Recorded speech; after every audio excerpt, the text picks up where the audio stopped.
this morning here. You may be watching this in the afternoon or evening, but nevertheless, I am going to try to cover 2 months worth of topics in a record amount of time. I've got our one topic is a life safety topic regarding taking cover in severe weather, evacuations, a little bit of active shooter information, and then also we will cover what I've entitled Safety Culture in a Hot Minute, which is our 2017 heat awareness and hydration topic. So, we're going to start out first with Safety Culture Takes Cover. And this, again, we're going to deal with severe weather. And I know that some of you are in areas where that is not as much of an issue as others. For some of you, and for all of us, severe weather takes on um, different forms. For some, it may be hurricane concerns. For many of us, it's tornado and severe thunderstorm concerns. And for others, it is might be heavy blizzard type conditions during the winter.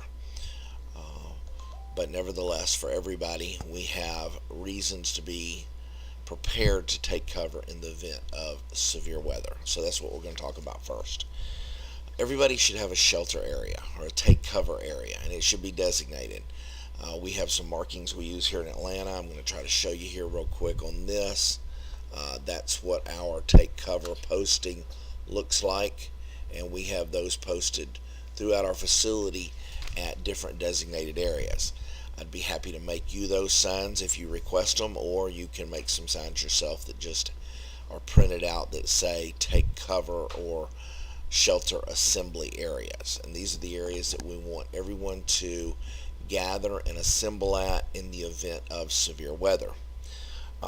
You should all know where your severe weather assembly area is. If you do not, that should be discussed before this meeting is adjourned. Additionally, how will you know when to take cover? Well, managers, administrators, supervisors, y'all need to always be monitoring your weather conditions. You need to be aware of the fact that if there is a chance or of any type of severe weather. If you are under watches for severe weather, blizzard conditions, advisories, hurricane warnings, hurricane watches, definitely be vigilant to pay attention to the ongoing weather forecasts. If those watches turn to warnings, then you need to begin to confirm that the warning is for your immediate area and you need to take the necessary precautions to take cover. You can announce this to your people. In Atlanta, we do it via air horns. We have air horn stations throughout the facilities. We have talked about this in the past with other locations as well, that you need to have air horns in place. If your facility does not have air horns in place, again, this is something you can discuss with me. Make the request. I will get you the air horn boxes and the air horns sent out to you right away. If you're a much smaller facility, you may be able to make all of your announcement to take cover verbally or even in person if your facility is small enough and your personnel are few enough. But probably in all cases, I would recommend every branch have at least one air horn to use as a signal. The signal that is to be used is 2 short repeated blasts with the air horn. 2 short repeated blasts means to take cover in your assembly area. Do not leave the assembly area until an all clear is given. Do not take time to go, ladies, if you have a purse on the other side of the building. Guys, if you've got a backpack or a lunch sack on the other side of the building, do not take the time to go get those. Don't put yourself in danger or in harm's way to go retrieve something that can be replaced. Your lives cannot be replaced. So you hear the sound, the 2 air horn blasts. You need to take cover immediately in the designated storm shelter assembly area. All right. Once you're there, for many of you, again, for most of you smaller branches, this will be a non-issue, but or at least will be a very simple issue, I should say. You need to take roll. You need to account for all personnel, any customers, any guests, any vendors that may be on site need to be accounted for. Okay, first responders, their first question to you is going to be, to a manager, is everyone accounted for? You need to be able to give a quick but accurate response to that question. You can only do that if you have taken roll and if you know who is on site and can confirm that they are all with you in the assembly area. Remain with your department. Don't leave for any reason, again, until the all clear is given. Now, so that's taking cover. That's what we do in the event of severe weather. In the Midwest, in the heart of the country, the heartland of the states, tornadoes are our primary concern in severe weather. Again, for Florida, tornadoes, hurricanes can be a concern. In all cases, you need to be knowledgeable of your current weather conditions. All right, I also want to talk a little bit about evacuations, taking an evacuation, making an evacuation, when you would do this, why you would do this, and how you will do this. Evacuations can occur for a variety of reasons. The primary reasons are fire, could be chemical spills, and they could be utility leaks such as gas lines or water lines. In the event of an evacuation is ordered for any of these reasons, you need to proceed immediately without delay, just like I described with the severe weather. Don't risk yourself to go back for a personal belonging. They can be replaced. The air horn sound that we use in Atlanta that should be used at your locations with an air horn would be one long repeated blast. Okay, so we go back. We've got two short repeated blasts for take cover, one long repeated blast for evacuation. Okay. In the event of fire, you evacuate your building at the nearest exit. You should always know where your exits are. Be familiar with every exit in your immediate work area. If you're a smaller branch, you probably need to be familiar with every exit in your facility. With severe weather and with evacuation, one of the things I didn't mention previously is you need to make sure you enact any emergency shutdown procedures that you may have. If you're operating equipment, just hit the e-stop. Again, do not risk your well-being to shut down equipment properly. If you have the time, that's fine, but in most cases we're talking about you will not have the time, and for your own safety and well-being, you need to immediately evacuate the facility without delay, hit the e-stop on your equipment, and get on out of the building. Gather with your department in your assembly area. If you are unsure of where your outdoor assembly area is, again, before this meeting is completed, you need to know where that assembly area is on the outside of your building. It's likely going to be a front lawn, possibly a side lawn, but you need to know where that area is at. Managers, we need to be having some drills. You need to conduct a drill in the next 30 days to where you have an evacuation drill and you have a severe weather assembly drill to ensure that your personnel know how to quickly and effectively get to their evacuation areas. Document that drill and send me notification that it took place and who the participants were and the nature of the drill, the date it took place. Again, with fire, utility type evacuations, chemical spill evacuations, you need to take roll. You need to account for all guests. In smaller facilities, again, it's pretty easy to know who all is there. In larger facilities, you should be having a guest log where guests sign in so that your administrator or front door operator knows where and who is in the facility, and those personnel can be accounted for even in the event of an evacuation as well. Again, you evacuate the building. The first question that the fire chief or the hazmat coordinator is going to ask is everyone accounted for? You need to be able to, again, to give a quick but accurate answer to that question. We do not want first responders risking their lives to go in and save someone who actually used a different exit and is standing out on the other side of the building.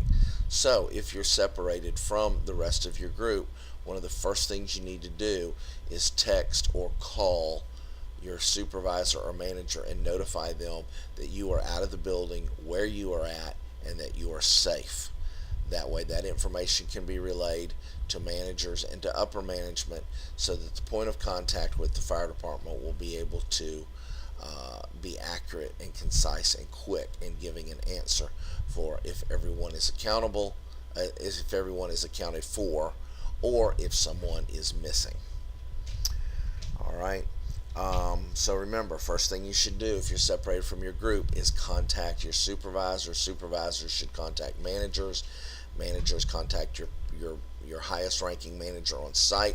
If it's Atlanta, it's the safety director. If it's at a branch, it's the branch or facility manager. Okay. In the unlikely event of an active shooter situation, now I say unlikely. One of the things that I emphasize heavily in Atlanta is that we would be naive, even foolish, to think that it can't happen here. It absolutely can happen here. It is as likely to happen here, frankly, as anywhere else. No one thinks that their place of employment is going to make the national news because of a shooting situation. We all know there are times that we have employees who are terminated under circumstances that create a high degree of emotion, and sometimes the people that we're dealing with are unstable. So it is critical that we have a plan in place for what we'll do in the event that a shooter should be on site and taking lives or attempting to take lives. One of the first things we want to do, though, is we want to be vigilant. We do want to know who is on site at all times. No one should be coming in the facility without checking in, either with the receiving or shipping personnel, which would typically be our customers and pickup, or any vendors or other guests should be checking in with the office administrator so that we have full knowledge of who is on site. In the event of though that you hear gunfire, that will be your notice. There will be no horn strobes. There'll be no announcements in the event of active shooter. You need to remain as calm as possible and quickly begin to do what you've been trained to do. Now, what have you been trained to do? Well, we're going to talk about that right now. Some of you were a part of this training 2 years ago when we specifically addressed active shooter. Some last year when we touched on it. There is a term that the FBI and Homeland Security have given, or a phrase that they give to give us direction on what to do in the event of an active shooter. And that is run, hide, fight. Sorry, it's knowing where the camera's at is kind of tricky sometimes. There we go. Run, hide, fight. Okay, that is the order in which you should determine what you're able to do. The first and best option is to run, to get out of the building as quickly as possible. When you're exiting the building, be sure to exit the building with your hands held high and your palms open. We want any law enforcement that comes on site to know that as you're exiting the building, you are not the shooter. So hands high, palms open is how you should be exiting the building. Because remember, as you're going out, law enforcement is probably coming in. The shooter is in the building, and fortunately or unfortunately, that's usually where the shooter remains. I would say 9 times out of 10, the shooter kills themselves, commits suicide when they think they have completed their mission. So getting outside of the building is the best thing to do. That is the directive given us by Homeland Security and the FBI. Secondly, if you can't run, you need to hide. Get under a desk, get in a storage closet, um, barricade yourself in a room, bathroom, barricade yourself in an office. Don't get near windows. Um, do not stay out in the open. But again, hide yourself somewhere from the shooter. If you're in a situation where you're not able to run and hiding doesn't seem to be bringing a quick end to the situation, you may be one of the few who has the training or the adrenaline or the hero unction to fight. No one is directed to fight, but there will be those among us who will step up in the event of a shooter situation where a hero is needed, and there will be those among us who will become that hero. Now, that may be someone with former military training, it may be someone with special forces training, it may be former law enforcement, it may be someone with martial arts skills, it may be someone who knows they can get to their car, and if they do, they have a gun with which you could defend yourself. Whomever that person is, if they rise to the occasion and feel that they are able to fight back, that is the third option. It is the least option. You've got run way up here and hide way up here, and fight is much farther down the list of options. It is the least desirable thing to do, but in some cases, if you have what it takes to do that, and you have folks with you that are willing to help you do that, you may save many lives. Okay, again, as you've exited, you go to your assembly area. Law enforcement is probably going to direct you further away from the building than you would even be during a fire or a gas leak type evacuation or a hazmat leak. They're probably going to direct you further away. Go to where you've been directed to. Stay there. Managers, supervisors, we need to take roll. We need to know who is accounted for and who is not. If you've separated from your group, again, you need to call via cell phone and let a manager or supervisor know where you're at. We want to account for all of our employees as quickly as possible. We don't want false alarms getting out to family members that so-and-so is missing when so-and-so actually went out the back door when the rest of the facility went out the front door. So communicate, communicate, communicate. Let your people know where you're at. Let them know you're safe. Don't leave your group for any reason. And as with all of the previous things we've spoken about, do not enter the group, enter the building, re-enter the building until you are told to do so.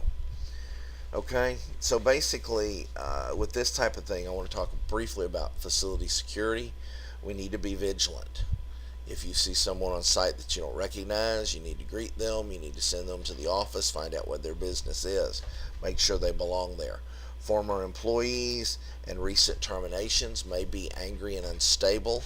They need to be, again, directed to the front office, escorted to the front office. Don't hesitate if you have a situation that looks like it might become a problem. Call 911 or have someone else call 911. Don't play around. We live in a society and a culture where problems occur that we never dreamed possible. And calling law enforcement to do what they have been trained to do sometimes is the best way to handle these types of situations. The last thing I'll encourage you with security, we talked about the fact that we want everybody to begin to make sure you are logging your visitors when they're on site. And then I don't want anyone to be, again, naive to think that it can't happen here, because unfortunately it can happen here, and we need to be prepared for it. We need to have a plan. I'm very much encourage you to even have an active shooter rehearsal. What would everyone do in the event of an active shooter? How would they respond? Where would they go to if they can get out, etc. So that's something strong I encourage you to look into doing, as well as your fire evacuation and your storm take cover is your active shooter response scenario to have a um, a drill in that regard as well. Okay. Um, all right. Let's go on to safety culture in a hot minute. We're going to talk about heat awareness and hydration. That applies differently to different departments, different locations, and different regions. What is hot in one region may be extremely hot in other regions. What is hot in some regions may be not so hot in others. It all depends on what you're used to, what you're acclimated to, what your normal highs are, etc. So, however this applies to your area, please implement these heat awareness and hydration concerns. All right, first we're going to talk about causes of heat illness and methods of prevention.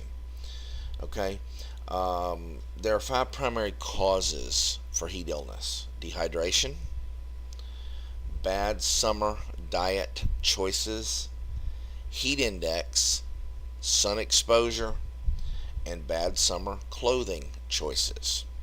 Okay, so we've got some things we want to talk about there. So let's go back to dehydration. How do we prevent dehydration? We hydrate.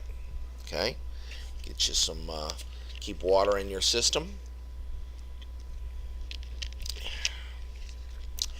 Stay hydrated.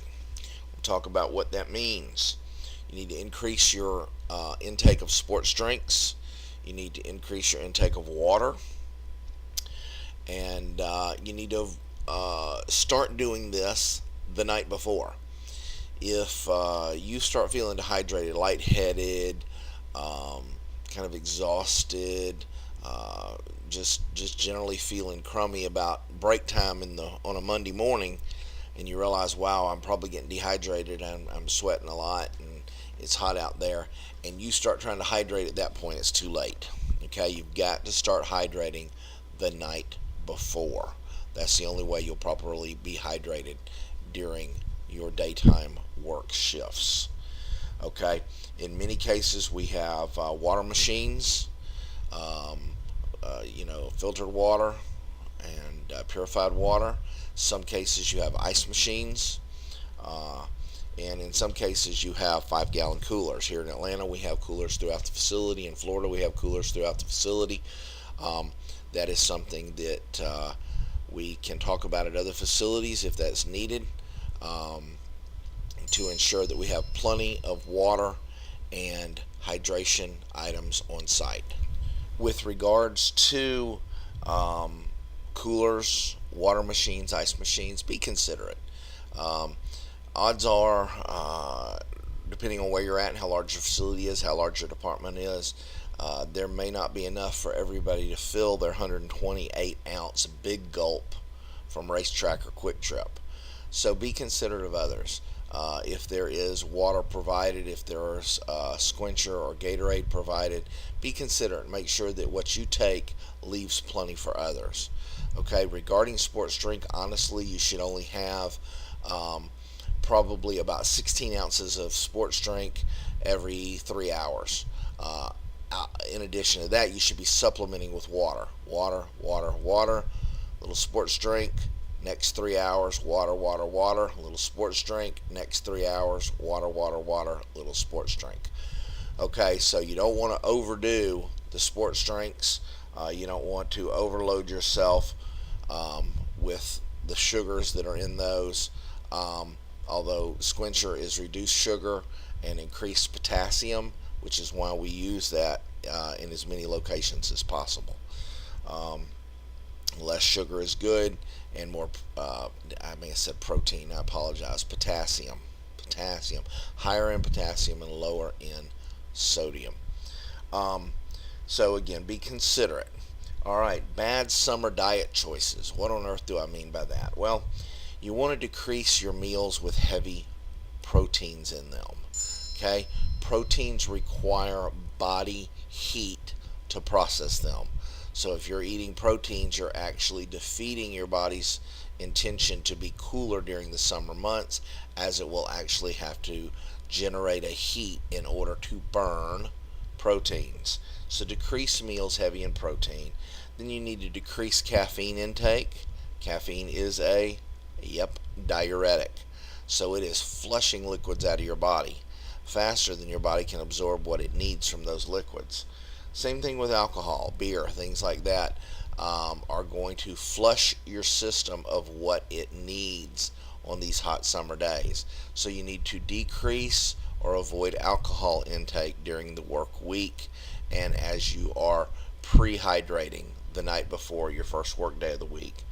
And don't skip meals. I know a lot of times because it's hot, it's muggy, you're kind of feeling so you may skip a breakfast or normally maybe have a sandwich at morning break. You may skip that. Don't do that. Don't skip your meals. Your body is used to that intake, and you need to maintain that intake. Stopping that intake, those meals, skipping meals that your body is used to, is going to put your body in a bad situation. So continue to eat your meals as scheduled, maybe smaller, definitely with less protein, but don't skip meals. That will negatively affect your summer dieting choices as well. Heat index.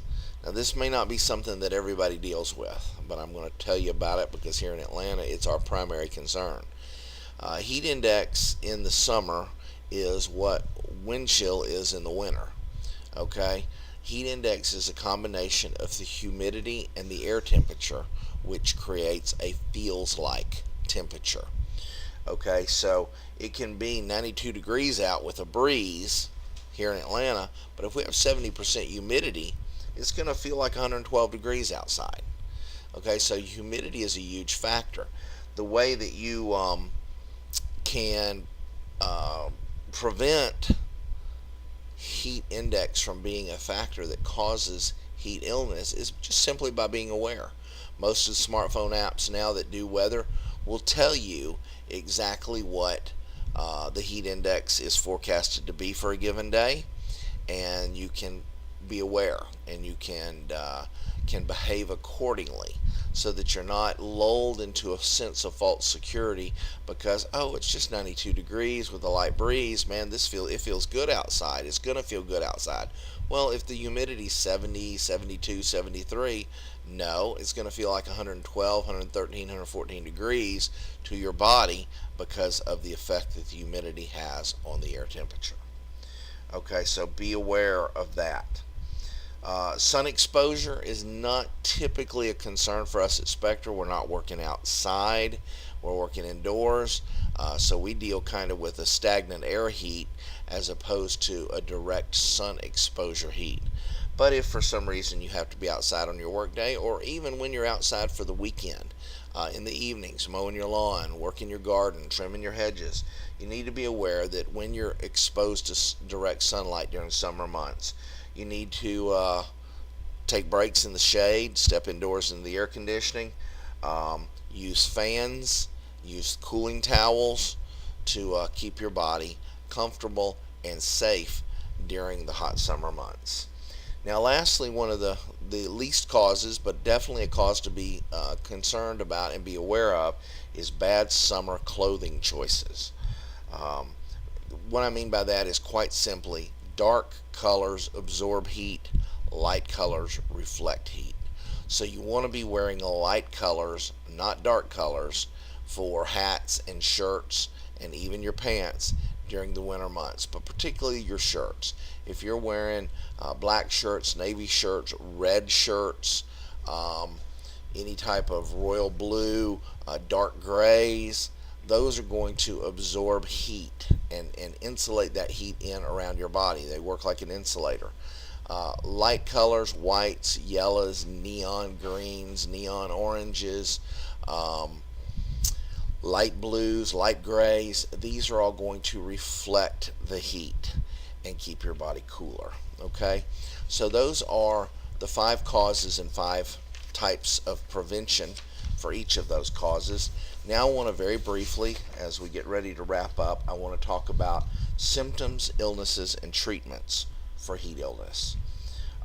We have 3 types of heat illness. They all begin with the word heat. How many of you know what they are? We've got heat cramps, heat exhaustion, and lastly, heat stroke. Okay, with heat cramps, the least serious of these, but still something to be concerned about. These usually are represented or symptomatic with painful spasms, usually in your leg muscles, possibly in your abdomen, and heavier than normal sweating. Okay, you know how heavy you sweat. You know if you're sweating heavier than normal. If you're starting to have spasms in your legs, like a Charlie horse, like you wake up in the middle of the night with, or possibly abdomen spasms, then you likely have heat cramps. You need to apply firm pressure to the cramping muscles. I tell everybody here in Atlanta, now remember, do not apply pressure to other people's muscles, only to your own. No massaging one another's muscles. Um, those leg muscles, you need to apply pressure to them, massage them, work out that uh, those spasms, and work the cramps down.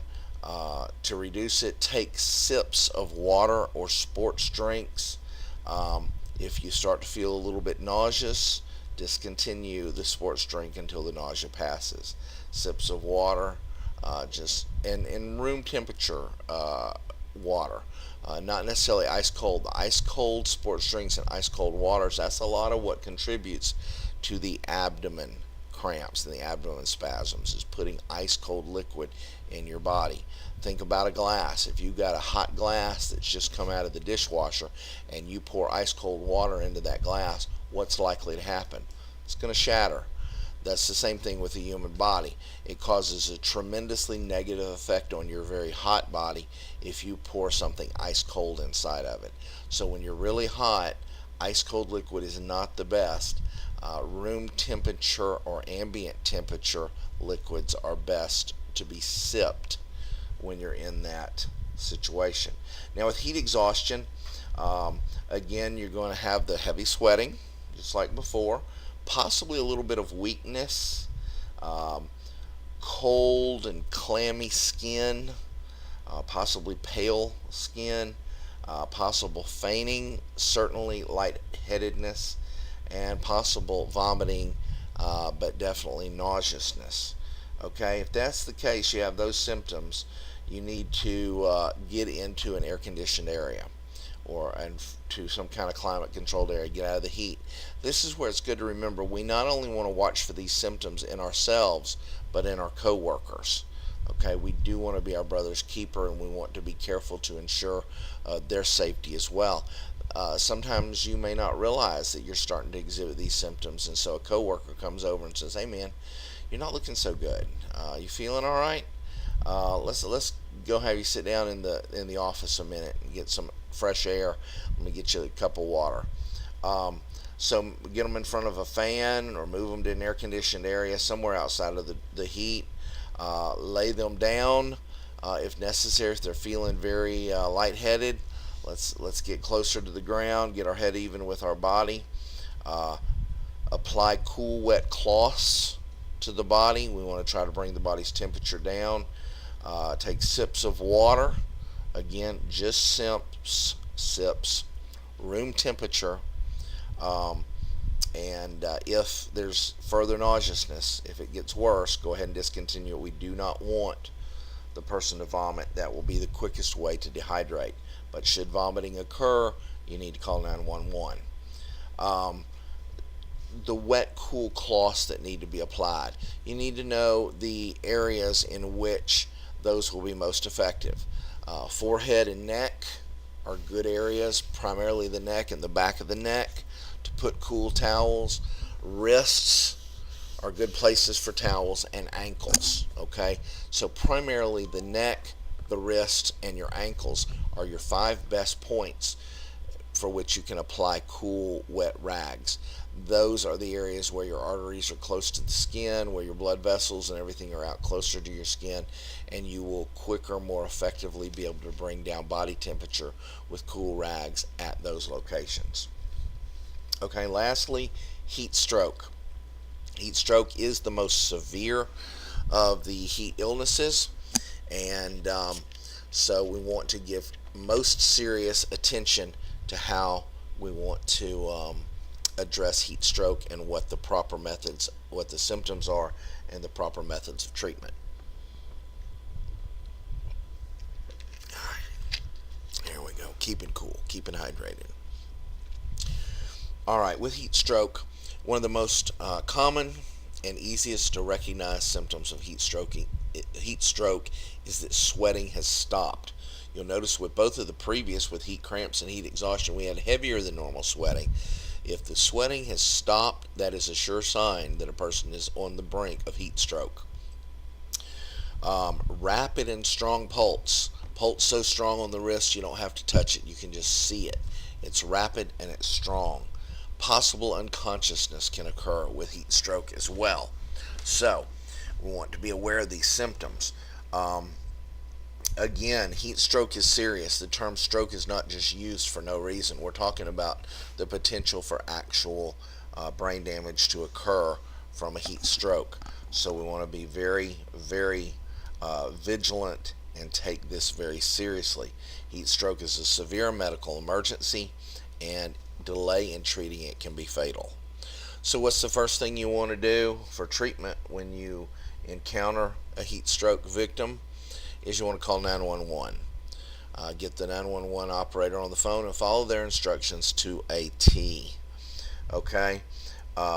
Stay on the phone with 911 until the paramedics or first responders arrive. Move the employee, the victim, to a cooler area. Begin to douse their body with room temperature water. Again, room temperature is going to be cold to somebody who's having a heat stroke. You don't need to put ice water on them. Just need to bathe them down. Just soak them down with wet water, as if there's dry water, with water, room temperature water. And if you have shower stations or anything like that, just douse them under the shower station. You can remove outer clothing. You might want to do that before you douse them, but at the same time, this is serious. We're not worried about wallets getting wet. We're not worried about keys getting wet. We're not even worried about cell phones getting wet.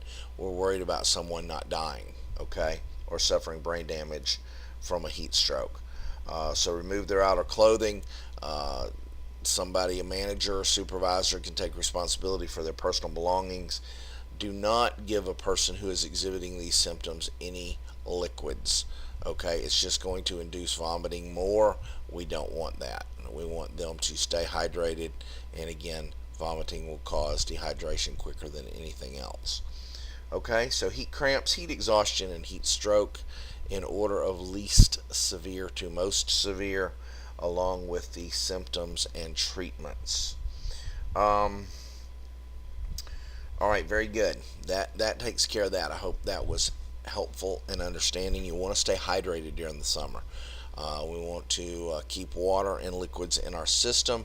We want to be aware of all of the concerns with heat stroke and heat exhaustion and heat cramps, so that we can be preventing that from occurring and taking the necessary precautions. Again, remember, hydration begins the night before. Now I want to go back and do a real quick review on safety culture. As I'm trying to do every month now, we're trying to turn the tide from a safety subculture to a safety culture. I want to talk with you very briefly about that, and then we will be done. Okay? I'm going to make a statement here that you may find peculiar. In a safety culture, compliance takes a back seat to safety. And you said, Gary, what on earth are you talking about? We want to be compliant. We have to be compliant.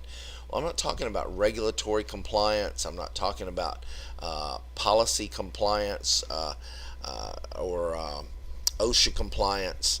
What I'm talking about is those times that we follow the safety rules just because they're the rules. We're not really focused on safety. We're just focused on not getting in trouble, not getting caught. So we want to, in a true safety culture, the concept of complying with the rules to not get in trouble needs to be secondary to our concern to be safe. Okay? So in a safety culture, compliance to safety, compliance to the rules takes a back seat to my concern for my personal safety. Okay, in a safety culture, we focus on the reason behind the rules. Okay, we want to focus on the reason behind the rules, not just focusing on the rules. Again, similar to the first one, instead of saying, well, I have to do this because Gary says I have to do this, or the rule book says I have to do this, we need to be focusing on the fact that, wow, this rule was put into place probably for the same reason there's a warning hot liquid on McDonald's coffee, because somebody got badly burned once upon a time, so now they put a warning label on the coffee. A lot of our safety rules and policies and procedures are that they're actually warning labels that are saying, don't do this, you'll get hurt, don't do that, it's dangerous. In most cases, these rules have been implemented and established because somebody got hurt when they didn't do it the right way once upon a time, and we realized, wow, that's obviously not the right way because somebody got hurt. So is there a way that we can do this where no one gets hurt? And from that, safety rules, policies, and procedures have been established. The last thing I want to mention to you is safety culture. In a safety culture, the CEO is me, or you, self. Me, you, not me, me, you. The CEO of safety, your safety is you. You are the chief executive officer of ensuring your own safety. Okay, it's not me in Atlanta, it's not John Roberts, it's not your branch manager, it's not your operations manager, it's not your supervisor. You are your own CEO when it comes to safety. You are in charge of ensuring your own personal safety. Okay, so that's basically it. We covered two topics. We covered safety meeting, or safety culture takes cover, and safety culture in a hot minute. For our April and May safety meetings combined into one. Looks like we went right at 40 minutes. You're going to have one handout that's going to cover some questions about both of these. Go ahead and proceed with those handouts now.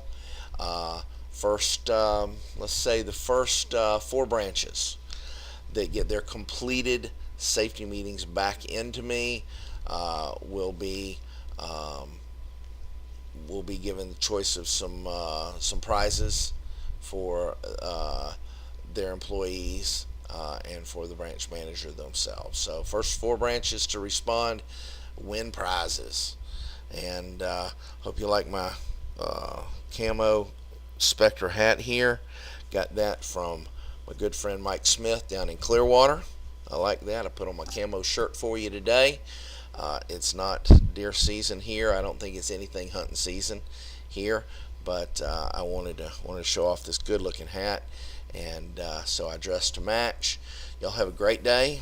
Have a safe day, and we'll see you next month. Bye bye.